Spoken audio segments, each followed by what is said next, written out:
In 1899 in New York, Dr. Alexander teaches mechanics and engineering at Columbia University. He's obsessed with science and innovation, but his ramble about Einstein, solar power, and city plans isn't taken seriously. This obsession distracts him a lot from his other responsibilities, and he often forgets things, like the fact tonight he's supposed to meet his girlfriend at the park. After his friend reminds him of the date, Alexander rushes to the park and remembers he was also supposed to buy flowers, but he immediately gets distracted by another innovation, a horseless carriage. When the driver accidentally starts it, Alexander grabs the brake and stops it just in time. Then he runs to meet his girlfriend Emma and takes her on a walk through the park, apologizing for the lack of flowers but offering something much better instead, a marriage proposal. Emma says yes, and Alexander puts a beautiful ring with her birthstone on her finger. Suddenly the sweet moment is interrupted by an armed thief, who takes Alexander's wallet and tries to go for the ring too. Alexander tries to stop him, and in the struggle, the gun accidentally shoots Emma. As the thief runs, Alexander holds Emma close as she dies in his arms. For the next 4 years, Alexander is depressed and does nothing but work all day long, convinced that he can bring Emma back. His friends worry about him, but he ignores their concerns. One day, Alexander finally cleans up and reveals he's finished his latest invention, a time machine. He sits on it and immediately activates it, traveling back to the night of Emma's death. After a bright light surrounds him, he appears back in the park and sees Emma. He's missed her so much that he kisses her even though they're in public. Then he drags her out of the park to avoid the thief. They take a carriage to go downtown, and Emma reminds him he promised flowers, so Alexander enters a shop to buy them. At that moment, the horseless carriage causes an accident on the street and Alexander has to watch Emma die again. Later at the morgue, Alexander realizes that if he keeps going back he'll just see Emma die over and over, so instead he should travel to the future to see if advanced science can change the past. Once he returns to the time machine, Alexander starts it up and chooses to go to the future. As the machine glows again, he watches everything around him change, from the plants on his building to the clothing in the shops. Suddenly he accidentally drops the necklace with Emma's picture and fails to retrieve it, so the necklace also disappears through time. Eventually he makes it to the year 2030, and Alexander is amazed by the modern apartment buildings and screens everywhere. After a random person calls his suit retro, he goes to the New York Public Library, where he discovers books are relics that mustn't be touched. There are also a set of screens and a giant sphere battery that powers them to project Vox, a holographic librarian. Vox has access to every database on Earth, so Alexander asks him why he can't change the past, but Vox just says time traveling simply isn't possible and begins listing sci-fi works to the point he sings the soundtrack of famous movies. A frustrated Alexander returns to his time machine to go further into the future, but suddenly he feels some shaking and stops at the year 2037. He's shocked to see that the whole city has been destroyed, and soon he's found by soldiers who want to help him evacuate because the moon is breaking up. Alexander looks up to confirm this disturbing claim, but at that moment something explodes and the ground starts cracking, giving him the chance to return to the machine. Unfortunately, an earthquake hits the machine and he falls unconscious, so the time trip keeps going for thousands of years. Earth changes around Alexander, going through dozens of different climates and environments that include a whole new ice age. Eventually Alexander wakes up and stops the machine to discover he's ended up in the year 800-2701 before he faints again. Sometime later, Alexander is dreaming about Emma while a mysterious person takes care of his wounds. When he finally wakes up, he sees a child called Kaylin watching him, but Alexander can't understand the language he speaks. Kaylin runs away and Alexander follows him, only to discover he's in a village built on a canyon. Then Kaylin yells a few words and all the villagers come to check on him, but the only one that can speak English is Mara, the woman that had been taking care of him and Kaylin's sister. The villagers wonder if they should throw Alexander into the river, so he tries to explain he comes from the past, but Mara translates it into Alexander being a wandering idiot that hit his head. Suddenly they hear a horn announcing it's time for bed, so Alexander goes with Mara and Kaylin to stay the night with them. He also shares some stories with Kaylin about the big city and gifts him his pocket watch. After Kaylin falls asleep, Mara explains that their parents are dead. Then Alexander takes a look outside and sees the broken moon, thinking he's come too far. Later that night, Alexander dreams about a white face calling his name followed by a giant monster head roaring. He wakes up quite startled and discovers Kaylin is also having a nightmare while repeating the word Morlock. Mara quickly calms him down and notices that the pocket watch is missing. When Alexander asks about the nightmare, Mara says they all see the same dream, but refuses to explain what Morlock means. The next day, Mara shows Alexander the collection of building pieces they've collected from around the land. It's thanks to these pieces that they've been able to keep English around, and Mara has been trying her best to preserve the old culture by teaching others. On their way back, Alexander wonders why he hasn't seen old people, so Mara says they're all dead without explaining why. The rest of the villagers are currently working in the field with the help of windmills, but Mara drags Alexander away to show him where his time machine is. While Alexander gets the machine ready, Mara asks him to take Kaylin with him. Before she can explain why, she hears a noise and runs away to find her brother. Alexander follows her and discovers that the Morlocks are monstrous beings that hunt down the villagers. This is why there aren't any old people, they aren't fast enough to escape. The villagers panic and run as fast as possible as the Morlocks use darts to knock them down.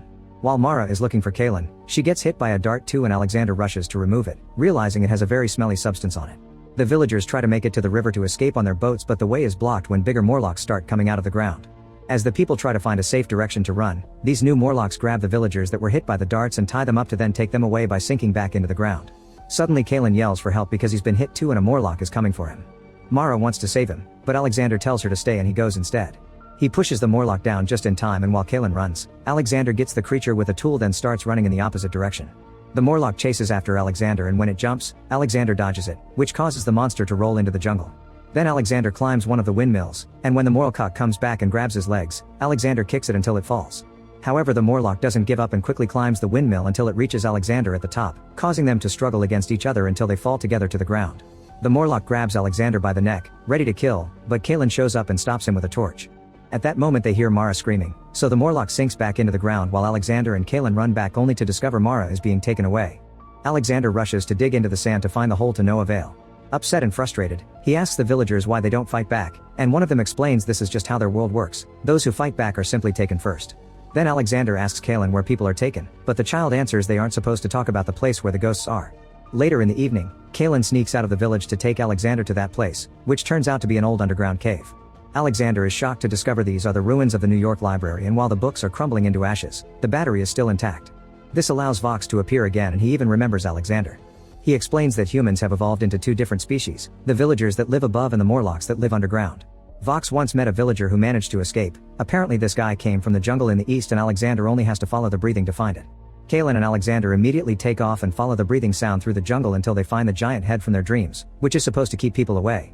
Alexander tells Kalen to return to the village and light a fire, that way he can find the way back after rescuing Mara. Before leaving, Kalen tells him the watch is missing. Then Alexander enters the statue's mouth only to suddenly slip and fall, saving himself at the last second. He holds tightly while a bunch of bats flies very close to him, then he slowly climbs down until he finds some machinery that indicates he's on the right path. Suddenly Alexander sees a few Morlocks walking by, so he hides behind a wall and sneaks around carefully until he finds the whole group working together.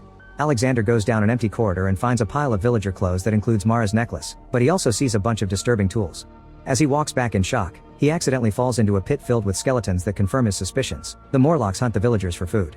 At that moment a Morlock finds him and immediately locks him away. In this new room, Alexander finds Mara in a cage, but she seems to be unresponsive. When Alexander turns around, he sees a strange pale man known as the Uber Morlock, the leader of his race and the pale face for the dreams. He explains that after the moon fell, Earth couldn't sustain humans anymore. Some people managed to survive above, but the rest escaped underground. They spent so many centuries down there that when they tried to come out again, the sun hurt them, so in the end they bred themselves into different castes. Some of them have good eyes and ears, and others have big muscles. The Uber Morlock belongs to the caste that expanded the cerebral abilities, so he's able to see and control others' thoughts. He controls the other Morlocks so they won't overconsume and exhaust the food supply, and controls the villagers to use them as food. Sometimes he also controls their women to use them as breeding vessels, which is his plan for Mara. A furious Alexander says it's a corruption of every natural law, but Uber Morlock points out natural evolution did this and the unnatural thing is actually time travel. Then he grabs Alexander by his neck and sees into his mind before letting him go into a mental image of what he could have had. Alexander finds himself in his original home, surrounded by successful inventions and his wife Emma with a couple of kids. However, the illusion quickly goes away and Uber Morlock explains why the past can't be changed. Alexander built the time machine because Emma died, so if she lives, then the machine isn't made and Alexander can't use it to go save her in the first place. At that moment Uber Morlock makes the machine appear and tells Alexander to go since he has his answer. Alexander sits in the machine, but before leaving, he asks Uber Morlock for the missing watch. When the guy comes closer to give it to him, Alexander grabs him, activates the machine, and starts fighting him. Alexander's hits aren't strong enough to hurt a strong creature like Uber Morlock, but at least he manages to disarm him when Uber Morlock reveals a knife. Then Alexander is grabbed by the neck again, so he hits the machine to make it lose steam, which hits Uber Morlock on the face and makes him fall. At the last second, Uber Morlock grabs Alexander's neck, but Alexander makes the machine go faster into the future and the hanging monster ages at a great speed until he's nothing but ashes. When Alexander finally stops the machine, he's billion of years in the future and discovers the Morlocks have ended all life on Earth. However, he doesn't give up. He goes back and saves Mara from the cage. Then he connects the time machine to the watch and activates it, blinding the Morlocks that are coming for them. Alexander and Mara lock the door behind them and run away until they make it to the main room, where Alexander is hit by a dart. Mara knocks down the attacking Morlock, but the noise alerts the other ones, who start chasing them by following the smell of the dart. The duo runs fast through the corridor and Alexander throws his jacket away to distract the Morlocks with the smell while they start climbing out of the cave. At that moment, the pocket watch causes the machine to malfunction and it suddenly explodes, killing every Morlock in the cave. The duo is saved just in time by the villagers brought by Kalen, and together they move away right before the giant head also explodes, sending a damaging wave through all the tunnels. Alexander isn't sad to have lost the machine because he's found a new home here, and he gets together with Mara.